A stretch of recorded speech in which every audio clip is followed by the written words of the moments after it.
Assalamualaikum warahmatullahi wabarakatuh. Halo semua, bertemu lagi dengan saya Hilda Nurhayati. Nah, pada kali ini saya akan membahas mengenai salah satu isu yang sudah tidak asing dan membuat miris dalam dunia pendidikan, yaitu bullying. Mengapa saya memilih isu ini? Hal ini karena bullying masih menjadi salah satu isu krusial dalam dunia pendidikan di Indonesia. Pada tahun 2024, masalah ini belum menunjukkan tanda penurunan yang signifikan. Berdasarkan laporan yang dikutip dari kompas.com, Koordinator Nasional Jaringan Pemantau Pendidikan Ubaid Matraji mengungkapkan bahwa hingga September 2024 telah tercatat 293 kasus kekerasan di sekolah. Kasus-kasus ini mencakup berbagai bentuk bullying baik secara fisik, verbal maupun digital.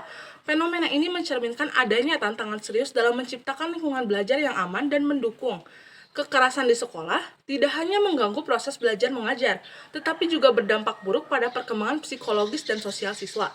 Anak yang menjadi korban bullying cenderung mengalami penurunan prestasi akademik, gangguan mental, hingga rasa percaya diri yang rendah. Nah, sekarang kita akan membahas apa faktor penyebab bullying. Penyebab bullying yang pertama adalah kurangnya pendidikan karakter. Pendidikan karakter bertujuan menanamkan nilai-nilai moral seperti empati, toleransi, dan rasa hormat terhadap orang lain. Ketika pendidikan karakter tidak diberikan secara optimal di sekolah, siswa tidak memiliki fondasi moral yang kuat untuk memahami dampak buruk perilaku bullying terhadap orang lain. Misalnya, siswa yang tidak diajarkan untuk menghargai perbedaan cenderung melakukan intimidasi terhadap teman yang dianggap berbeda dari mayoritas. Nah, faktor yang kedua adalah pengawasan yang lemah. Pengawasan yang tidak memadai dari guru dan staf sekolah memungkinkan bullying terjadi, terutama di area yang tidak terpantau seperti koridor, toilet, lapangan, ataupun media digital. Kurangnya pengawasan ini memberi pelaku peluang untuk bertindak tanpa takut mendapat konsekuensi. Ketika tidak ada tindakan cepat atau respon tegas terhadap insiden bullying, pelaku cenderung merasa bahwa tindakannya dapat terus berlangsung tanpa hukuman. Selain itu, lemahnya sistem pengaduan di sekolah juga menyebabkan banyak kasus bullying tidak terlaporkan sehingga terus berulang.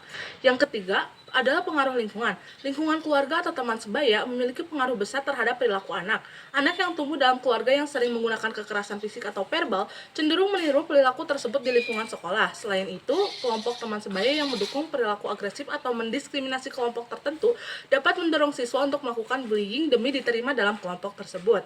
Yang keempat adalah meningkatnya penggunaan teknologi. Kemajuan teknologi dan media sosial telah menghadirkan bentuk baru bullying, yaitu cyberbullying. Cyberbullying adalah tindakan intimidasi atau pelecehan melalui platform digital seperti media sosial, pesan teks, ataupun aplikasi komunikasi lainnya. Bentuk bullying ini sulit terdeteksi karena pelaku dapat menyembunyikan identitasnya atau melakukannya di luar pengawasan sekolah. Misalnya, menyebarkan foto atau informasi pribadi korban di media sosial dapat merusak reputasi korban secara luas dan permanen. Pembahasan selanjutnya adalah bagaimana cara usaha atau upaya yang dapat dilakukan untuk mengurangi bullying ini. Yang pertama, pendidikan karakter di sekolah. Sekolah harus memperkuat pendidikan karakter dengan mengajarkan nilai-nilai seperti empati, toleransi, dan kerjasama. Program seperti diskusi kelompok atau simulasi dapat membantu siswa memahami dampak buruk bullying. Yang kedua, pengawasan ketat di sekolah. Guru dan staf sekolah perlu meningkatkan pengawasan, terutama di area yang rawan terjadi bullying, seperti toilet, kantin, dan lapangan. Sistem pengaduan rahasia juga bisa diimplementasikan agar siswa merasa aman melaporkan kasus bullying. Cara yang ketiga, yaitu keterlibatan orang tua. Orang tua harus dilibatkan secara aktif dalam pendidikan anak, termasuk mendidik mereka untuk tidak melakukan tindakan kekerasan. Komunikasi yang baik antara orang tua dan anak sangat penting untuk mendeteksi jika anak menjadi korban ataupun pelaku bullying. Yang keempat, penguatan regulasi. Pemerintah perlu mempertegas aturan dan sanksi terkait kekerasan di sekolah.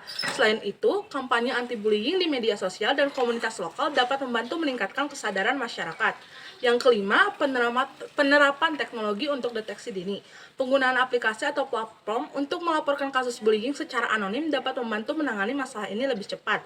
Dan yang terakhir, peningkatan peran konselor di sekolah. Sekolah harus memastikan keberadaan konselor yang kompeten untuk membantu siswa yang mengalami bullying, sekaligus memberikan pembinaan bagi pelaku agar tidak mengulang perbuatannya. Nah, kesimpulannya, bullying adalah masalah yang membutuhkan perhatian serius dari semua pihak.